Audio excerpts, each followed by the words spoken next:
Hola, ¿qué tal? Buen día. Soy Luis Enrique Ortega Treviño, pasante de la licenciatura de Biología por la Facultad de Ciencias de la Universidad Nacional Autónoma de México.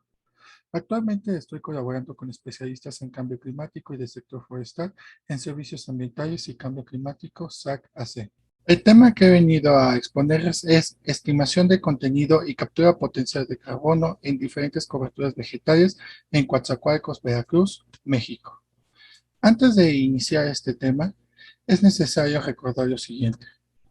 El cambio climático global es el resultado del incremento de la temperatura superficial del planeta. Esto derivado del aumento de gases de efecto invernadero por acciones como el consumo de combustibles fósiles y procesos como la deforestación e incendios forestales. Estos gases se acumulan en la atmósfera y dan lugar al incremento del efecto invernadero.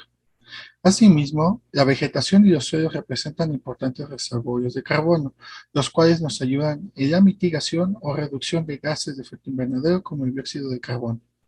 Estos, al ser perturbados o destruidos, van perdiendo sus reservas de carbono presentes en la biomasa aérea, ya sea que sean transformadas en productos maleables, es decir, en la pérdida parcial, o que sean liberados a la atmósfera por combustión, es decir, en la pérdida total. Asimismo, los cambios en el uso del suelo transforman y modifican la dinámica del carbono dentro de los ecosistemas. Otro punto importante a recordar es que los estratos arbóreo y herbáceo reúnen la mayor cantidad de biomasa y por lo tanto de carbono, por lo que es necesario caracterizarlos y cuantificar su contenido. Esta capacidad de almacenamiento y captura depende de factores bióticos y abióticos como la comunidad vegetal, el clima, la humedad, la especie, la calidad del sitio y la densidad. Debido a que el cambio climático es reconocido como uno de los problemas ambientales más severos y con base en que la vegetación a través de la fotosíntesis fija y almacena carbono, es que nos dimos a la tarea de postularnos el siguiente objetivo para este proyecto. Estimar el contenido y captura potencial de carbono que tienen las diferentes clases de cobertura vegetal presentes en un segmento de selva en Coatzacoalcos, Veracruz, México. La metodología que seguimos fue la siguiente. Primeramente identificamos y localizamos el área de estudio, para posteriormente realizar los sitios de muestreo, ubicarlos dentro de esta área de estudio. Identificamos y clasificamos las coberturas vegetales y el uso de suelo presentes y también ya fuimos delimitando y obtuvimos su superficie. Después hicimos el inventario forestal, el cual tenía como objetivo conocer las existencias reales tanto de especies por sitio de muestreo como la distribución que tenían. Ya después de conocer las especies presentes, es que nos dimos a la tarea de identificar la densidad de la madera para cada uno de ellos. Esto con el objetivo de estimar la biomasa, estimar el contenido de carbono y calcular el potencial de captura de carbono de dióxido de carbono presente en esta área de estudio. El área de estudio se delimitó utilizando ArcGIS 10.0 y los mapas de división política del INEGI. Digitalizamos el polígono mediante imágenes de satélite y de esta forma pudimos delimitar el área del proyecto y los diferentes tipos de vegetación presentes en él.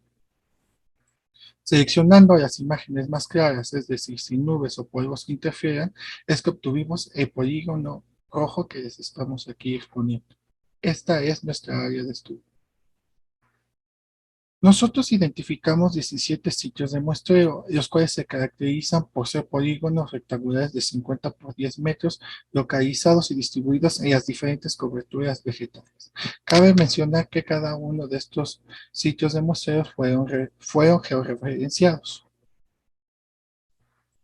Es así que tenemos como resultados, primeramente, identificación y clasificación de coberturas vegetales y de uso de suelo. La primera cobertura vegetal identificada fue selva mediana superinifolia con vegetación secundaria. La siguiente, selva mediana superinifolia con vegetación secundaria abierta. La tercera, arbustiva abierta. La cuarta, pastizal. La quinta, pastizal con arbustos. Y la sexta, suelo desnudo. Cada una de estas coberturas vegetales fueron identificadas y delimitadas dentro de nuestro polígono del área de estudio. Ya con los datos que obtuvimos de ArcGIS y que procesamos en este mismo software, es que nosotros obtuvimos la superficie de cada una de estas coberturas en hectáreas y el perímetro en metros. Estos datos nos sirvieron para generar un gráfico de pastel para conocer la relación del porcentaje de cada una de estas coberturas con respecto al total, a la superficie total dentro de nuestra área de estudio. Es así que la selva mediana superinifolia con vegetación secundaria equivale a 32% de la superficie total, es decir, más de 314,000 metros cuadrados. El pastizal fue la segunda cobertura con mayor superficie, la cual equivale a 23%, es decir, más de 223,000 metros cuadrados.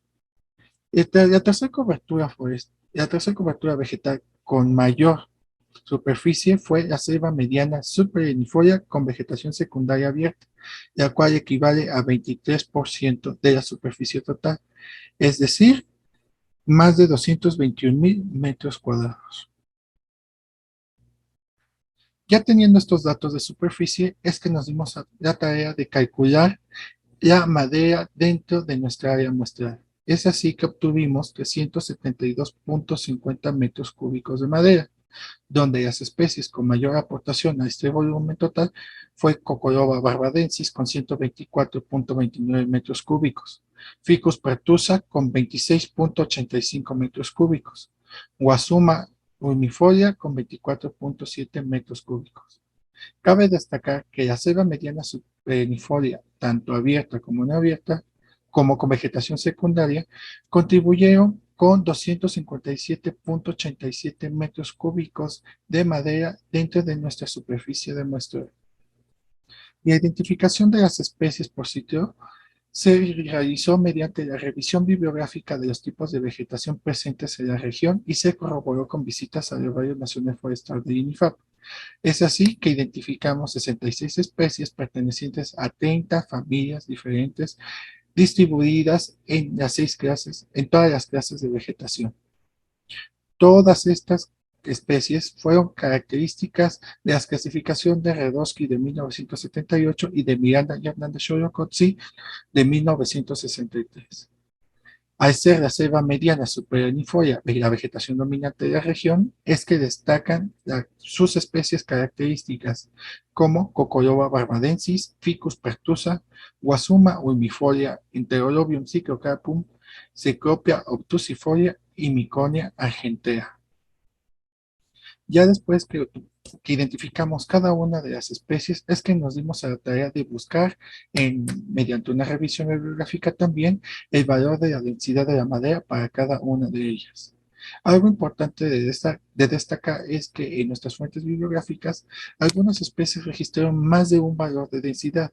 Esto debido probablemente a que cuando se tomaron las muestras necesarias para realizar y analizar y obtener este valor de densidad, se pudieron haber tomado en distintas etapas de crecimiento de los individuos o en diferentes sitios.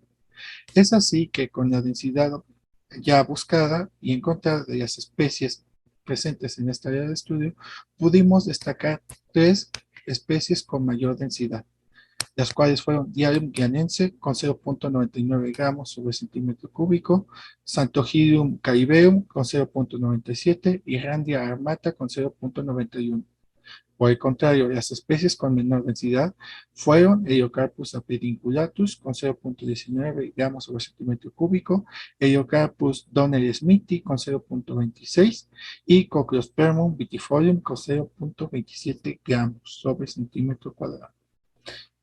En el cuadro 2 podemos resumir la gran mayoría de nuestros datos analizados. Tenemos que la selva mediana superinifolia con cobertura vegetal secundaria es la que tuvo mayor superficie, teniendo 31,45 hectáreas. Continúa el pastizal con 22,39 hectáreas y la selva mediana superinifolia abierta con 22,1 hectáreas. Toda nuestra superficie del área de estudio llegó a medir 98,71 hectáreas. Cabe destacar que el potencial de captura de dióxido en toneladas de dióxido de carbono por cobertura obtuvo el mayor resultado en la selva mediana superinifolia con cobertura vegetal secundaria, la cual arrojó, mediante nuestra estimación y cálculos, 241,85 toneladas de CO2 equivalente.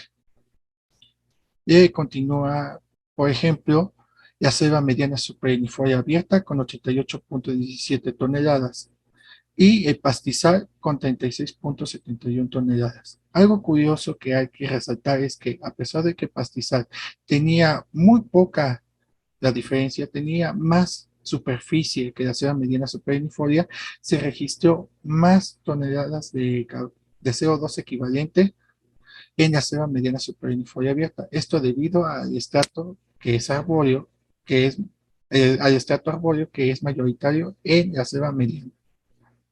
Nuestra área de estudio arrojó 374,23 toneladas de CO2 equivalente. Esto es un dato muy importante, ya que nos va a servir para realizar nuestras conclusiones. Como discusión tenemos que los contenidos de carbono en cada una de las coberturas analizadas presentan diferencias significativas en el carbono almacenado en su biomasa aérea. Esto es debido a diferentes características y factores como el estado de conservación, la edad, la composición, los estratos presentes en cada una de ellas y las actividades que los propietarios o las personas aledañas han estado desarrollando a lo largo del tiempo. El área de estudio genera servicios ambientales que benefician no solamente la zona, sino que también a las comunidades aledañas. Otro punto a tratar y a reconocer es que los resultados de las estimaciones de carbono contenido por cobertura vegetal nos permite dos cosas. La primera es aplicar criterios sobre la selección de índices de carbono para otras clases similares de cobertura vegetal y uso del suelo. Y la segunda, desarrollar estudios de línea base para los sitios de monitoreo permanente. Como conclusión, tenemos que el área de proyecto tiene un potencial de captura de 374,23 más menos 2,2 toneladas de dióxido de carbono equivalente al año en todas sus coberturas vegetales. Asimismo, para establecer parcelas de monitoreo permanente, se deben de georreferenciar cada una de estas parcelas y etiquetar a cada uno de los árboles presentes en ellas. Esto con el objetivo de conocer dónde, cómo, cuándo es decir, la dinámica de crecimiento de la vegetación presente. Y una vez identificados los potenciales de captura de carbono y de dióxido de carbono equivalente de las diferentes coberturas vegetales, es que se puede dirigir una restauración con especies propias a corto, mediano y largo plazo a fin de incentivar la captura de carbono y la recuperación del entorno. Es así que Servicios Ambientales y Cambio Climático, SAC-ACE, agradece su atención.